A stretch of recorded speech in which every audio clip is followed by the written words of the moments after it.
আজি চৰকাৰ ৰাইজে বিচাৰিলে কালিলে বিৰোধীসকলৰ বহাব পাৰে ইমান ক্ষমতা আমাৰ ৰাইজৰ মাজত আছে।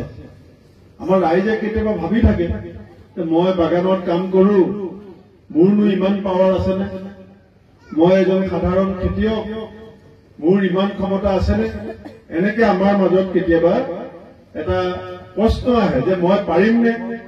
কিন্তু আচলতে আমাৰ কবিয়েও কবিতাত লিখিছে যে এটুপ এটুপ কৰি ডাৱৰৰ পানী পৰি ভৰি যায় বহল সাগৰ।